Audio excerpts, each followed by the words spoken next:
നമസ്കാരം. ഷെക്കേന Americas weekly news റൗണ്ടപ്പിലേക്ക് സ്വാഗതം. ഞാൻ അനൂപ് ജോസഫ്. ഈ ആഴ്ചയിലെ പ്രധാന വാർത്തകളിലേക്ക്.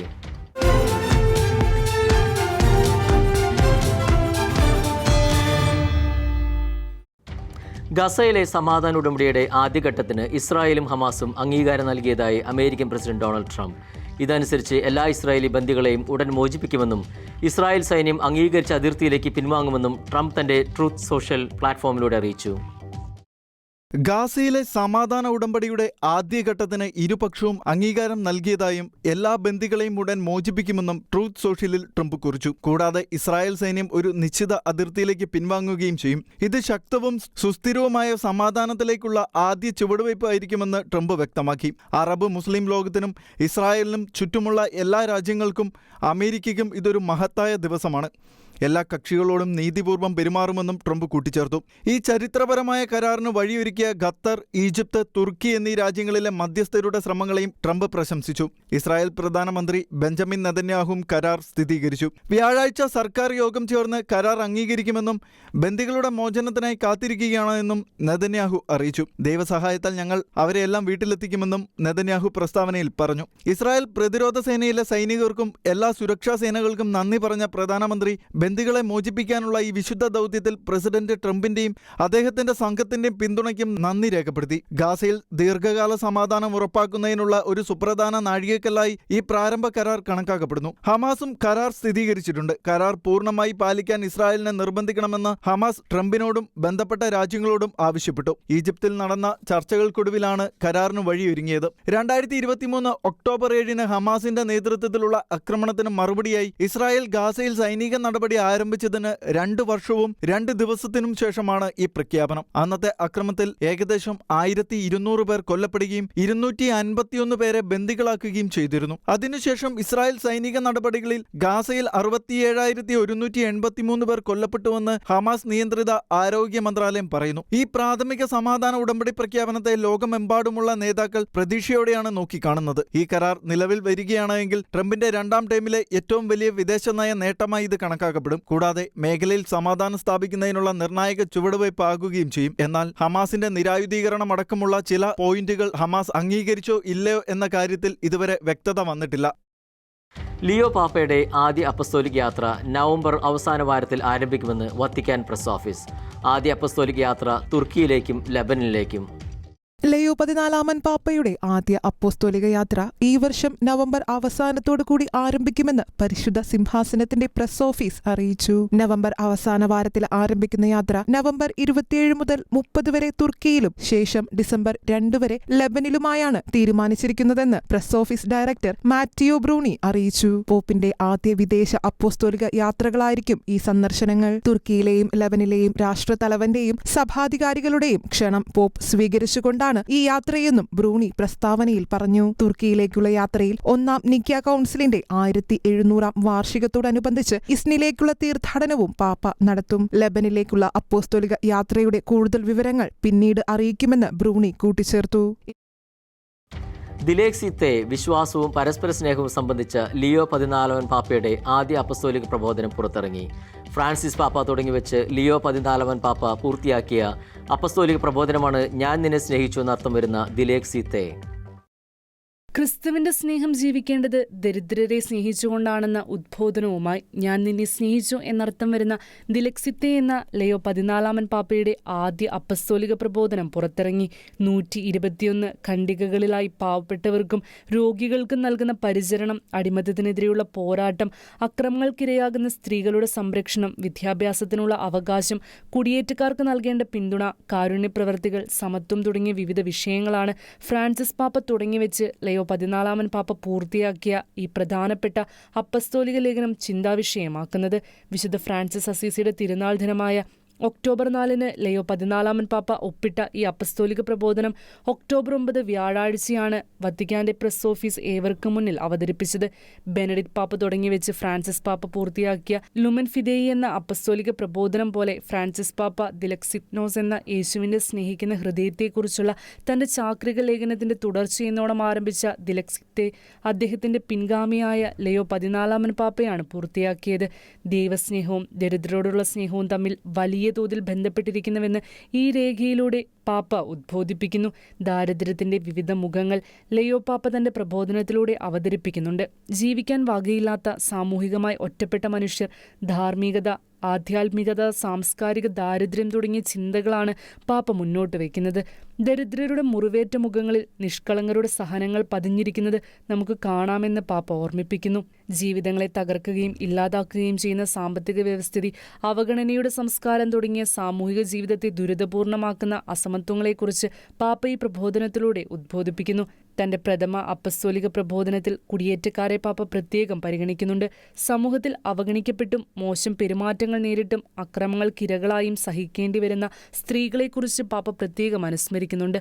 പാവപ്പെട്ടവരോടും ദുരിതങ്ങളിലൂടെ കടന്നു പോകുന്നവരോടുമുള്ള നിസ്സംഗതയ്ക്ക് മറുപടി നൽകുന്ന വേറൊരു ലോകം നിലനിൽക്കുന്നുണ്ടെന്ന് പാപ്പ കാണിച്ചു തരുന്നു. വിശുദ്ധരും വാഴ്ത്തപ്പെട്ടവരും മിഷണറിമാരും ഉൾപ്പെടുന്ന ഒരു ലോകമാണതെന്ന് വ്യക്തമാക്കുന്ന പാപ്പ ഫ്രാൻസിസ് അസീസി, മദർ തെരേസ, അഗസ്തീൻ തുടങ്ങിയ വിശുദ്ധരുടെ ഉദാഹരണങ്ങളും എടുത്തുകാട്ടി. അനീതിയുടെ ഘടനകൾ തിരിച്ചറിയപ്പെടുകയും അവയെ നന്മയുടെ ശക്തി കൊണ്ട് നശിപ്പിക്കുകയും വേണമെന്ന് പാപ്പ ഉദ്ബോധിപ്പിക്കുന്നു. ദരിദ്രരാൽ സുവിശേഷവൽക്കരിക്കപ്പെടാനായി നമ്മെ തന്നെ വിട്ടുകൊടുക്കേണ്ടതിന്റെ ആവശ്യകത എടുത്തു പറഞ്ഞ പാപ്പ ദരിദ്രർ സമൂഹത്തിലെ ഒരു പ്രശ്നമല്ല, മറിച്ച് സഭയുടെ കേന്ദ്രം തന്നെയാണെന്ന് ഈ മനോഹര അപ്പസ്തോലിക പ്രബോധനത്തിലൂടെ ഓർമ്മിപ്പിക്കുന്നു. അമേരിക്കയിലെ സെയിന്റ് തോമസ് സീറോ മലബാർ രൂപതയിലെ ചെറുപുഷ്പ മിഷൻ ലീഗിന്റെ 3ാം വാർഷികം വർണ്ണാഭമായി. മാർ ജോയ് ആലപ്പാട്ടിൻ്റെയും മാർ ജേക്കബ് അങ്ങാടിയത്തിൻ്റെയും കാർമ്മികത്തിൽ പരിശുദ്ധ കുർബാന അർപ്പിക്കപ്പെട്ടു. നൂറുകണക്കിന് കൊച്ചു മിഷണറിമാർ പ്രേക്ഷിത റാലിയിൽ അണിനിരന്നു.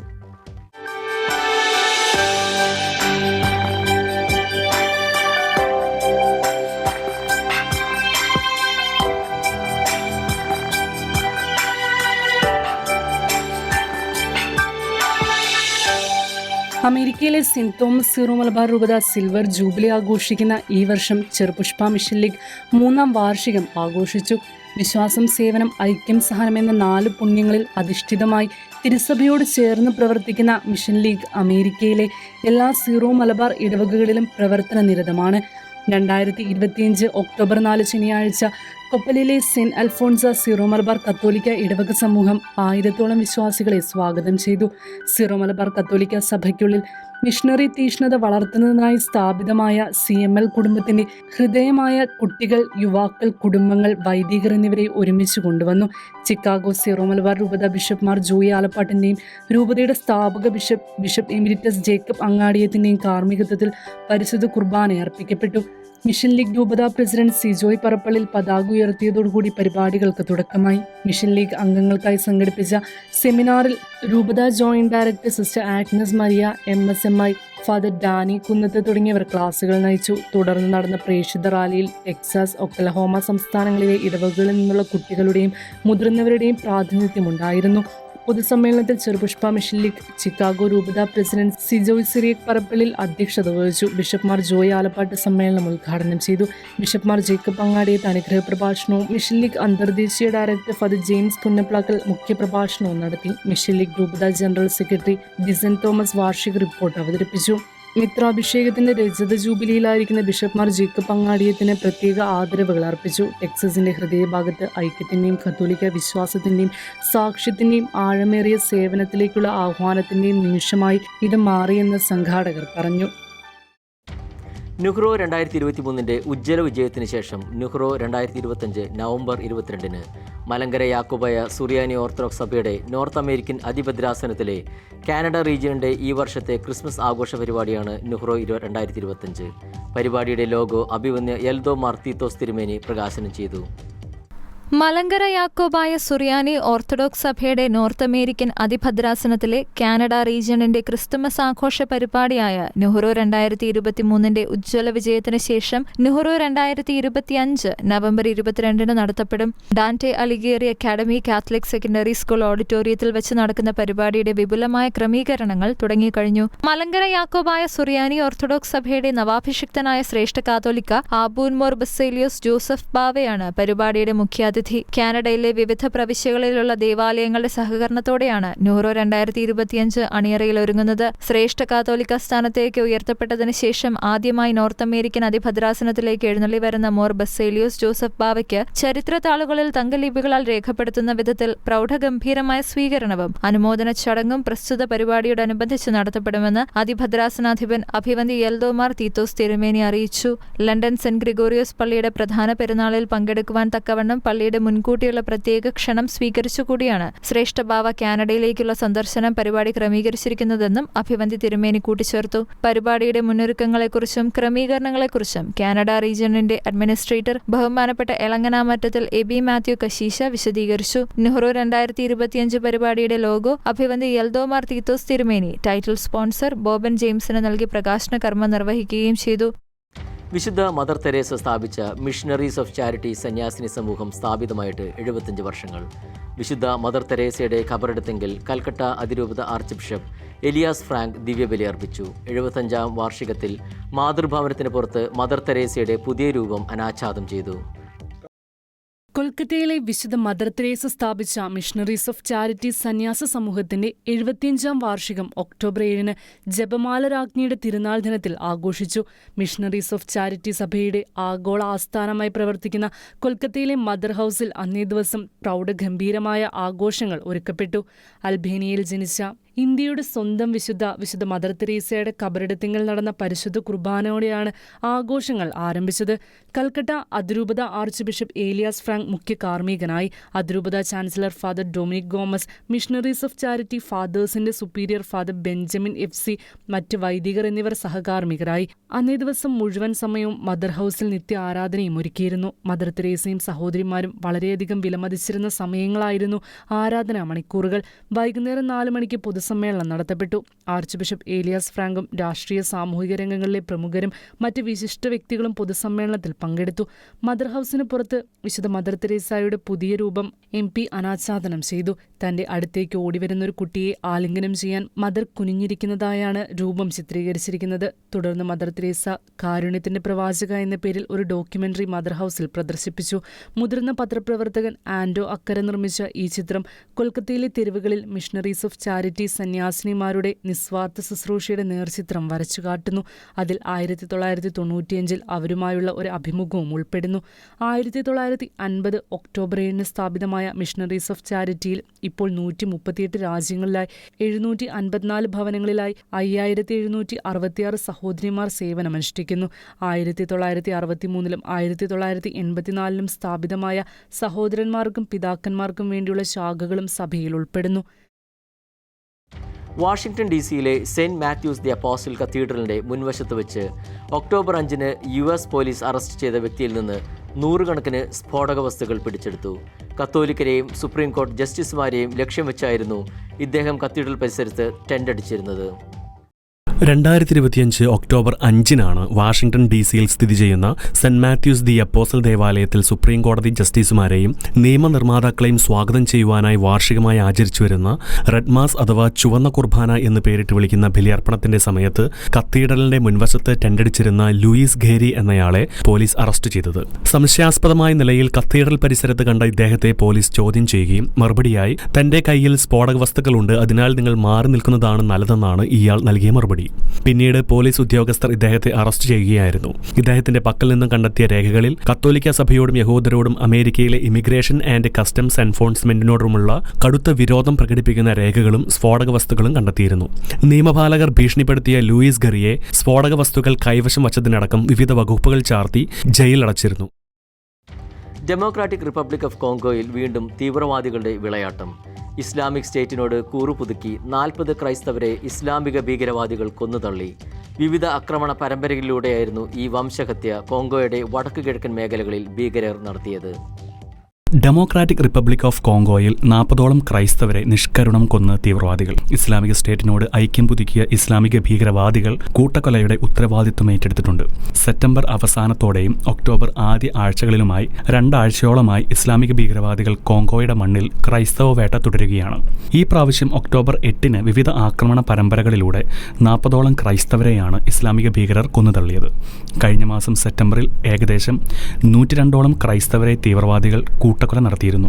ബാർണബാസ് എയ്ഡ് ന്യൂസിന്റെ റിപ്പോർട്ട് അനുസരിച്ച് Islamic state of central African പ്രൊവിൻസും ഇസ്ലാമിക് സ്റ്റേറ്റ് അനുഭാവികളായ ADFും ചേർന്ന് കോങ്കോയിലെ നോർത്ത് കിവ്യൂവിലെ ബേനി ലുബേറോ ജില്ലകളിലെ ക്രൈസ്തവ കൂട്ടക്കൊല നടത്തിയതെന്ന അവകാശവാദം ഏറ്റെടുത്തിട്ടുണ്ടായിരുന്നു. സെപ്റ്റംബർ 26-ന് 9 പേരെയോളം കൊല ചെയ്യുകയും മോട്ടോർ വാഹനങ്ങളും മറ്റും അഗ്നിക്കിരയാക്കുകയും ചെയ്തിരുന്നു. സെപ്റ്റംബറിൽ Islamic state of central African province പുറത്തിറക്കിയ പ്രൊപ്പഗാൻഡ വീഡിയോയിൽ തങ്ങൾ ക്രൈസ്തവർക്കെതിരെ യുദ്ധം പ്രഖ്യാപിച്ചിരിക്കുന്നു എന്നും അവരെ രാജ്യത്ത് നിന്ന് ഉന്മൂലനം ചെയ്യുമെന്നും ദേവാലയങ്ങളും വസ്തുവകകളും അഗ്നിക്കിരയാക്കുമെന്നും വ്യാപാര ബന്ധങ്ങൾ തകർക്കുമെന്നുമാണ് ഭീഷണി മുഴക്കിയിരിക്കുന്നത്. രണ്ടാം ക്രിസ്തുവെന്ന് അറിയപ്പെടുന്ന വിശുദ്ധ ഫ്രാൻസിസ് അസീസിയുടെ ഭൗതികദേഹ അവശിഷ്ടങ്ങൾ 8 നൂറ്റാണ്ടിന് ശേഷം പൊതുദർശനത്തിന് വയ്ക്കുന്നു. വിശുദ്ധൻ്റെ 800-ാം ചരമവാർഷികത്തോടനുബന്ധിച്ച് 2026 ഫെബ്രുവരി 22 മുതൽ മാർച്ച് 22 വരെയാണ് ഭൗതികാവശിഷ്ടം തീർത്ഥാടകർക്കും സന്ദർശകർക്കുമായി തുറന്നു കൊടുക്കുന്നത്. 2026 ഫെബ്രുവരി 22 മുതൽ മാർച്ച് 22 വരെ വിശുദ്ധ ഫ്രാൻസിസ് അസീസിയുടെ ഭൗതികാവശിഷ്ടം അസീസിയിൽ പൊതുവണക്കത്തിനായി ലഭ്യമാക്കും. വിശുദ്ധന്റെ മരണത്തിന്റെ 800-ാം വാർഷികത്തോടനുബന്ധിച്ചാണ് 8 നൂറ്റാണ്ടുകൾക്ക് ശേഷം ആദ്യമായി വിശുദ്ധന്റെ ഭൗതികാവശിഷ്ടങ്ങളുടെ പൊതുവണക്കം നടക്കുന്നത്. നിലവിലെ വിശുദ്ധ ഫ്രാൻസിസ് അസീസിയുടെ ബസിലിക്കയിലെ മൃതകുടീരത്തിൽ നിന്ന് ലോവർ ബസിലിക്കയിലെ പേപ്പൽ അൾത്താരയുടെ ചുവട്ടിലേക്ക് വിശുദ്ധന്റെ ഭൗതികാവശിഷ്ടങ്ങൾ മാറ്റുമെന്ന് അസീസിയിലെ ഫ്രാൻസിസ്കൻ സമൂഹം വ്യക്തമാക്കി. 1 മാസം നീണ്ടു നിൽക്കുന്ന അസുലഭ അവസരത്തിന് വലിയ ജനത്തിരക്കാണ് പ്രതീക്ഷിക്കുന്നത്. വൈദികരുടെ നേതൃത്വത്തിലുള്ള സംഘങ്ങൾക്കും വ്യക്തികൾക്കും സൗജന്യമായി ഓൺലൈൻ റിസർവേഷനുകൾ നടത്താവുന്നതാണ്. അംഗപരിമിതർക്കും പ്രത്യേകമായ സൗകര്യങ്ങൾ ഏർപ്പെടുത്തും. അതേസമയം വിശുദ്ധന്റെ തിരുനാൾ ദിനമായ ഒക്ടോബർ 4, 2026 മുതൽ ഇറ്റലിയിൽ അവധിയായി പുനഃസ്ഥാപിച്ചിട്ടുണ്ട്. ഇറ്റാലിയൻ പാർലമെന്റ് തീരുമാനത്തെ പ്രധാനമന്ത്രി ജോർജിയ മെലോണി സ്വാഗതം ചെയ്തു. ലോകസമാധാനത്തിനായി ഒരുമയോടെ ജപമാല ചൊല്ലി പ്രാർത്ഥിച്ച് ലോകത്തിൻ്റെ വിവിധ ഭാഗങ്ങളിലുള്ള കുഞ്ഞുങ്ങൾ. പൊന്തിഫിക്കൽ സന്നദ്ധ സംഘടനയായ aid to the church in നീഡിൻ്റെ നേതൃത്വത്തിൽ നടത്തപ്പെടുന്ന 1 million children praying the rosary എന്ന സംരംഭത്തിൻ്റെ ഭാഗമായാണ് കുരുന്നുകൾ ജപമാല പ്രാർത്ഥന നടത്തിയത്. പൊന്തിഫിക്കൽ സന്നദ്ധ സംഘടനയായ aid to the church in നീഡിന്റെ 20ാമത് 1 million children praying the rosary ജപമാല ചൊല്ലി പ്രാർത്ഥിക്കുന്ന കുഞ്ഞുങ്ങളുടെ സംരംഭം ഒക്ടോബർ 7-ന് നടത്തപ്പെട്ടു. 111 രാജ്യങ്ങളിൽ നിന്നായി 5 ലക്ഷത്തിലധികം കുട്ടികൾ പങ്കെടുത്തു. ജപമാല ചൊല്ലി പ്രാർത്ഥിക്കുക സമാധാനമുണ്ടാകുമെന്ന പ്രമേയത്തിൽ ദശലക്ഷക്കണക്കിന് കുട്ടികളാണ് ലോകമെമ്പാടുമുള്ള സമാധാനത്തിനായി ജപമാല ചൊല്ലി പ്രാർത്ഥിച്ചത്. ലോകമെമ്പാടുമുള്ള നിരവധി ഗ്രൂപ്പുകളും കുടുംബങ്ങളും വ്യക്തികളും ഓൺലൈനിൽ രജിസ്റ്റർ ചെയ്യാതെ തന്നെ ഈ ക്യാമ്പയിനിൽ പങ്കെടുത്തതിനാൽ കണക്കുകൾ ഉയരാൻ സാധ്യതയുണ്ടെന്ന് ACN വ്യക്തമാക്കി. സമാധാനത്തിനും ഐക്യത്തിനും വേണ്ടി ജപമാല ചൊല്ലിയ ലോകമെമ്പാടുമുള്ള നിരവധി കുട്ടികൾക്ക് ലയോ 14-ാമൻ പാപ്പ നന്ദി പറഞ്ഞു. ഈ വർഷം ഏറ്റവും കൂടുതൽ പേർ ക്യാമ്പയിനിൽ പങ്കെടുത്ത രാജ്യം പോളണ്ടാണ്. ആകെ 86,000-ലധികം പേർ. തൊട്ടുപിന്നിൽ ബ്രസീൽ ഏകദേശം 50,000 പേർ. ഫിലിപ്പീൻസിൽ നിന്നും സ്ലൊവാക്യയിൽ നിന്നും 40,000-ലധികം കുട്ടികൾ പങ്കെടുത്തു. ഈ വർഷം USA അവരുടെ ഔദ്യോഗിക പങ്കാളിത്തം 22,000-ആയി ഇരട്ടിയാക്കി. മൊസാംബിക്, അൾജീരിയ, ആംഗോള, ലൈബീരിയ തുടങ്ങിയ രാജ്യങ്ങളിൽ പോലും തങ്ങളുടെ രാജ്യങ്ങളിലും മറ്റുള്ളവയിലും സമാധാനത്തിനായി ജപമാല ചൊല്ലാൻ ഏകദേശം 100 കുട്ടികൾ ഒത്തുകൂടി. കൂടാതെ ക്രൈസ്തവ പീഡന ഭൂമികയായ നൈജീരിയയിലെ കുഞ്ഞുങ്ങളും ക്യാമ്പയിന്റെ ഭാഗമായി. 1 മില്യൺ കുട്ടികൾ ജപമാല ചൊല്ലുമ്പോൾ ലോകം മാറുമെന്ന് വിശ്വസിച്ചിരുന്ന വിശുദ്ധ പാദ്രോ പിയോയുടെ വാക്കുകളിൽ നിന്ന് പ്രചോദനം ഉൾക്കൊണ്ടാണ് ഈ സംരംഭത്തിന് തുടക്കമായത്. 2005-ൽ വെനസ്വേലയിലെ കാരക്കാസിൽ ആദ്യമായി ഇത് സംഘടിപ്പിച്ചത് മുതൽ ജപമാല ചൊല്ലി പ്രാർത്ഥിക്കുന്ന 1 ദശലക്ഷം കുട്ടികൾ എല്ലാ വർഷവും ഒക്ടോബറിൽ ലോകത്തിന്റെ വിവിധ ഭാഗങ്ങളിൽ ഒത്തുകൂടുന്നു. 2023-ൽ 10 ലക്ഷത്തിലധികം കുട്ടികൾ ആദ്യമായി ഔദ്യോഗികമായി ക്യാമ്പയിനിൽ പങ്കെടുത്തു. 2024-ലും ഇത് ആവർത്തിച്ചു. ഒന്നായി പരിശുദ്ധ അമ്മയുടെ മധ്യസ്ഥം തേടി ജപമാല അർപ്പിച്ചു പ്രാർത്ഥിക്കുന്നത് സംഘർഷം ബാധിച്ച നമ്മുടെ ലോകത്ത് സമാധാനത്തിന്റെ നിലനിൽപ്പിന് അനിവാര്യമാണ്. ഇത്തരം സംരംഭങ്ങൾ പരിശുദ്ധ അമ്മയുടെ മധ്യസ്ഥം തേടാൻ കുട്ടികളിൽ ആത്മവിശ്വാസം വളർത്തുന്നു. 1 മില്യൺ കുട്ടികൾ ഒന്നിച്ച് ജപമാല അർപ്പിച്ച് ലോക സമാധാനത്തിന് വേണ്ടി പ്രാർത്ഥിക്കുമ്പോൾ 1 മില്യൺ ഫോളോവേഴ്സിനും ലൈക്സിനുമായി മാത്രം സോഷ്യൽ മീഡിയയുടെ അതിപ്രസരത്തിൽ ജീവിക്കുന്ന ഒരു സമൂഹത്തിന് ഭാവി തലമുറ മാതൃകയാകുകയാണ്. ഷെക്കൈൻ അമേരിക്കാസ് വീക്ക്ലി ന്യൂസ് റൗണ്ടപ്പ് ഇവിടെ പൂർണ്ണമാകുന്നു. കൂടുതൽ വാർത്തകളുമായി അടുത്തയാഴ്ച വീണ്ടും കാണാം.